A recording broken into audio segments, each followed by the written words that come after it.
All right, well, state and territory ministers yesterday agreed to a nationwide ban on combustible cladding after a fire this week in a Melbourne apartment building. But it will only affect new construction, which means removing the highly flammable material from existing buildings has not been dealt with. Residents of the Melbourne high-rise face more than a fortnight away from their homes after the blaze ripped up the complex from the 22nd to the 25th floors. The cause is believed to be a cigarette butt being thrown from one balcony and landing on another. Fire-prone cladding became a major issue after the deadly Grenfell Tower blaze in London in 2017. And that led to audits around Australia. But the response has been piecemeal and not nationally coordinated. Ted Baillieu is the co-chair of the Victorian Cladding Task Force, former Victorian Premier, of course, and he joins me from Melbourne. And in Sydney, journalist and strata expert Jimmy Thompson. Ted, if we can start with you, bring us up to speed, if you can, with the audit on high-rise towers. How many buildings have been inspected in Victoria so far, and how many are at high risk? Well, it's different across different states, but in Victoria, Basil, we've inspected about 2,000 and about 1,200 of those have been through what we call the expert panel process. That task is continuing and we'll find more. But as you said before, there's the issue of what happens in the future, but we're dealing with what's on buildings now and where the risk is now. And I describe it as an exercise in finding and fixing and funding. Yeah. Has our reaction been too slow? Of those buildings. Ted, has our reaction been too slow? The Grenfell disaster was back in 2017. We've known about this problem for some time. You couldn't get a more stark warning. Have we acted quickly enough? I mean, it seems strange to many that we're still going around and looking at buildings. Well, Basil, I would love to have been able to do it quicker, but it is an incredibly complex task just to find buildings with this cladding on it. And I'd say that in Victoria we're probably doing it as well, if not better than anybody else.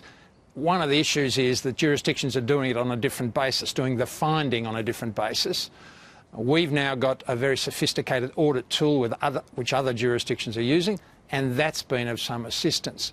But it's find and fix. That's our priority, and our overarching priority is public safety. That's what we're going to deal with here. This is, in many cases, a life and death issue. As it has to be. Journalist Jimmy Thompson, you are an expert in stratas. Has it taken too long to get around to all the buildings in our country? Possibly, but I think Ted was absolutely right. It's a different attitude in different states. I mean, Victoria seems to be doing it a bit more effectively than anyone else. In New South Wales, we're in a situation where buildings have been told to register. In Queensland, they get fined if they don't report themselves. But the problem is, this is an issue that the owners, the individual apartment owners, end up literally owning the problem. And we're looking at worst-case scenarios versus actual risk, because we've had two fires in Victoria already. There was the La Crosse fire also a couple of years ago. And I have to say, the buildings worked. The fires were put out. Nobody died. We can't really, and we shouldn't really be comparing buildings, modern buildings with sprinklers in Australia with the Grenfell building in London. Well, let's hope so. But, of course, not all of the buildings in Australia are that newly constructed. If all of the states are handling this differently, is it time, Jimmy, for the federal government to step in and say, OK, we're going to handle this to make sure it gets done properly? Absolutely, and that should be happening right across strata, in all the laws, in all the...